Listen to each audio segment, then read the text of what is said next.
இன்னைக்கு நம்ம பார்க்க போறது ஒரு சூப்பரான ஹெல்த்தியான ஒரு உளுந்தங்கஞ்சி தான் பார்க்க போறோம். இதுக்கெல்லாம் நம்ம ஊருக்கு போனோம்னா நம்ம பாட்டிங்க எல்லாம் நமக்கு நம்ம அம்மா எல்லாம் இருக்காங்க இல்லையா, அவங்க வந்து கிராமங்கள்ல இதெல்லாம் வந்து கண்டிப்பா செய்வாங்க. வாரம் ஒரு வாட்டியா இல்லைன்னா மாசம் ஒரு வாட்டி சும்மா ஒரு 4 டம்ளர்லாம் உளுந்தங்கஞ்சி வைக்கணும்னா அம்மியிலேயே அரைச்சிருவாங்க. எல்லாத்தையும் அரைச்சு அதுல வந்து நமக்கு உளுந்தங்கஞ்சி செஞ்சு வைப்பாங்க. ஒரு அருமையான உளுந்தங்கஞ்சி நல்ல ஜம்முன்னு இந்த வெயிலுக்கு ஏற்ற மாதிரி நம்ம செஞ்சிருக்கோம். ரொம்ப நல்லா இருக்கும், உடம்புக்கு நல்லா குழு குழுன்னு இருக்கும், நல்ல சத்துக்கள் வந்து நிறைய நிறைஞ்சிருக்கு. வாங்க எப்படி ஈஸியா செய்யலாம் அப்படிங்கறத வீடியோக்குள்ள போய் பார்ப்போம். பாருங்க, இப்ப வந்து நம்ம கிட்ட நிறைய ஆஃபர் கொடுத்துட்டு இருக்கோம். என்னன்னு பாத்தீங்கன்னா 700 ரூபாய்க்கு மேல வாங்குறவங்களுக்கு மல்லி இலைப்பொடி இல்லைன்னா புதினா இலைப்பொடி ரெண்டுத்துல ஏதாவது ஒண்ணு உங்களுக்கு ஃப்ரீயா வாங்கிக்கலாம். அது மாதிரி 1500 ரூபாய்க்கு மேல வாங்குறவங்களுக்கு மல்லி இலைப்பொடி, புதினா இலைப்பொடி, கோதுமை மால்ட் இதுல 3த்துல எது வேணாலும் நீங்க வந்து 2 வாங்கிக்கலாம். 1500 ரூபாய்க்கு மேல வாங்குறவங்க 3000க்கு மேல வாங்குறவங்களுக்கு மல்லி இலைப்பொடி 100 கிராம், புதினா இலைப்பொடி 100 கிராம், கோதுமை மால்ட் 100 கிராம், அதுக்கப்புறம் கொள்ளு வெயிட் லாஸ் கஞ்சி, முளைக்கட்டிய கொள்ளு வெயிட் லாஸ் கஞ்சி 100 கிராம். இந்த 4த்துல 3 வந்து உங்களுக்கு 100 கிராம் வந்து ஃப்ரீயா கிடைச்சிரும். 5000க்கு மேல வாங்குறவங்களுக்கு புதினா இலைப்பொடி 100 கிராம், மல்லி இலைப்பொடி 100 கிராம், கோதுமை மால்ட் 100 கிராம், அதுக்கப்புறம் வெயிட் லாஸ் கஞ்சி இருக்குல்ல, கொள்ளு வெயிட் லாஸ் கஞ்சி 100 கிராம், இதோட சேர்த்து புளிச்சக்கீரை 100 கிராம். அதுல 4 வந்து நீங்க ஃப்ரீயா எடுத்துக்கலாம். 5 உங்களுக்கு நான் சொல்லியிருக்கேன், 4 நீங்க ஃப்ரீயா எடுத்துக்கலாம். 7000க்கு மேல நீங்க மசாலா பொருட்கள் எல்லாம் வாங்குறவங்களுக்கு மல்லி இலைப்பொடி 100 கிராம், புதினா இலைப்பொடி 100 கிராம், அதுக்கப்புறம் கோதுமை மால்ட் 100 கிராம், வெயிட் லாஸ் கஞ்சி கொள்ளு வெயிட் லாஸ் முளைக்கட்டிய கஞ்சி இருக்கு இல்லையா, அது 100 கிராம், அதுக்கப்புறம் பாவக்காய் பொடி 100 கிராம், அதுக்கப்புறம் புளிச்சக்கீரை 100 கிராம். இந்த 6மே உங்களுக்கு வந்து ஃப்ரீயா கொடுக்குறோம். உங்களுக்கு இந்த ஆஃபரை நல்லா பயன்படுத்திக்கோங்க. இது எல்லாமே நீங்க பாத்தீங்கன்னா உங்களுக்கு நல்ல ஒரு மெகா ஆஃபரா இருக்கும்.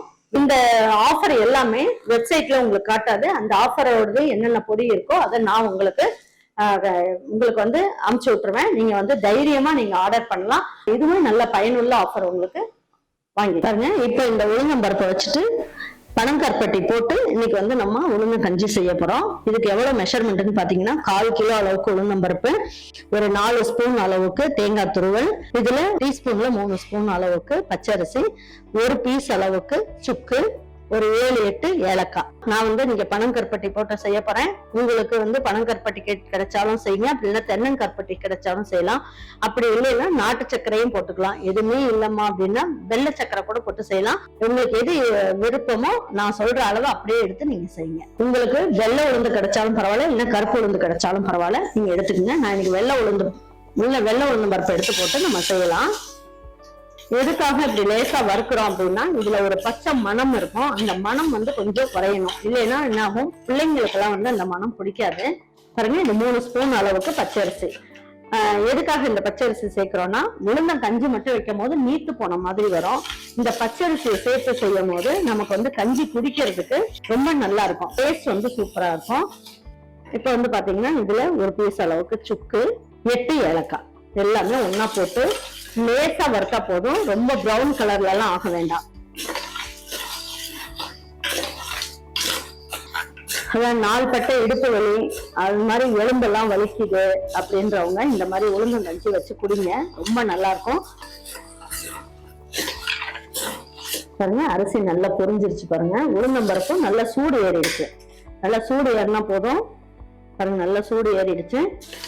இதுக்கு மேல வறுக்க வேண்டாம். இப்ப இதை எடுத்து ஒரு தட்டுக்கு மாத்திக்கலாம்.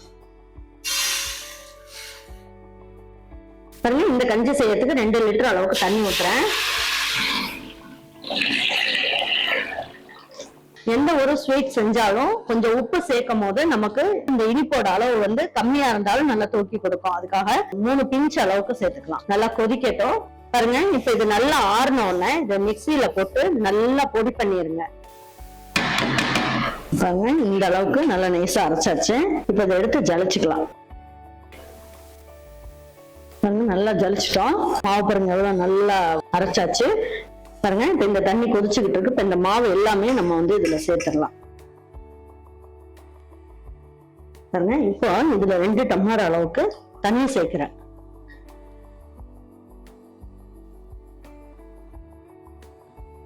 இப்ப வந்து 2 டம்ளர் அளவுக்கு தண்ணி ஊற்றிருக்கோம். எதுக்காகனா கட்டி இல்லாம நம்ம கரைக்கிறதுக்காக.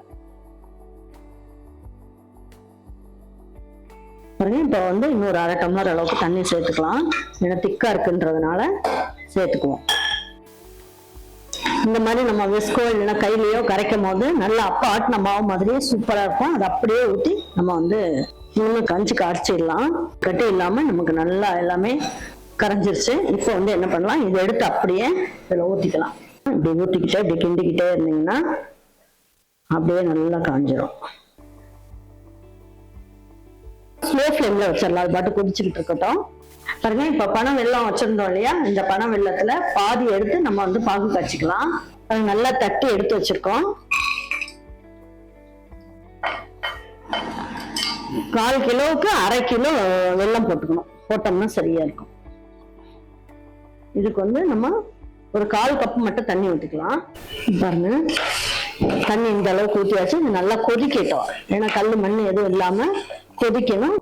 இது பாகு பதெல்லாம் வேண்டாம், இது கரைஞ்சா மட்டும் போதும்.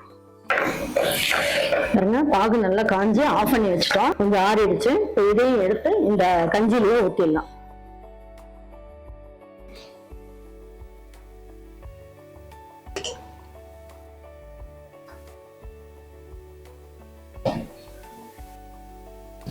அடியில கரண்டி வச்சு லேசா இந்த மாதிரி அடியில நல்லா கீழே வரைக்கும் படுற மாதிரி நல்லா கிண்டணும். அப்படி இல்லை அப்படின்னா அடியில வந்து உளுந்தம் பருப்பு அடி பிடிக்கிற மாதிரி ஆயிடும். நான் லேசா இந்த மாதிரி கிண்டிக்கிங்க, நல்லா சுரண்டுற மாதிரி கிண்டிக்கிங்க.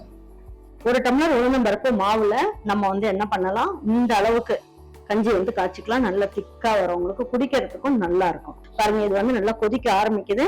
ஸ்லோ ஃப்ளேம்ல வச்சுக்கோங்க, இல்லைன்னா அப்படியே வளைஞ்சு வந்துடும். பாருங்க, இப்ப நம்ம என்ன பண்ணலாம், நல்லா ஒரு குழிக்கரண்டியில 1 கரண்டி அளவுக்கு நெய் சேர்த்துக்கலாம். இந்த கரண்டிலேயே 4 கரண்டி அளவுக்கு தேங்காய் துருவல் போட்டுக்கலாம்.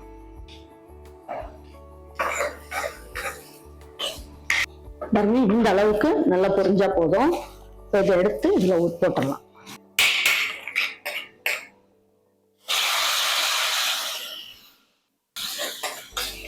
நல்லா கலந்து விட்டுக்குங்க.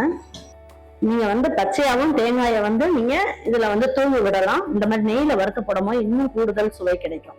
பாருங்க, இப்ப பொங்கறதுக்கு வருது. இந்த அளவுக்கு இருந்தா போதும், ஆஃப் பண்ணிடலாம்.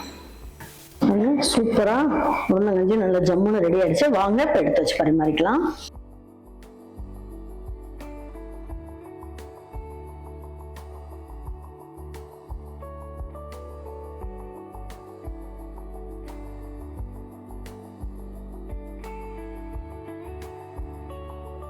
நல்ல இடுப்பு கை கால் வலி, மாசமா இருக்கவங்க, அதுக்கப்புறமா வந்து ரொம்ப நாள் பட்ட இடுப்பு வலி, முட்டி வலி அதெல்லாம் இருக்கவங்க, எலும்பு நல்லா வந்து ஸ்ட்ராங் ஆகும்.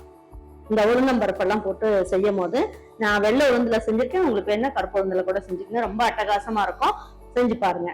உங்க வீட்டுல இருக்கவங்களுக்கு பிடிச்சிருந்ததுன்னா லைக் பண்ணுங்க, ஷேர் பண்ணுங்க, சப்ஸ்கிரைப் பண்ணுங்க, மறந்துடாம கமெண்ட்ஸ் பண்ணுங்க.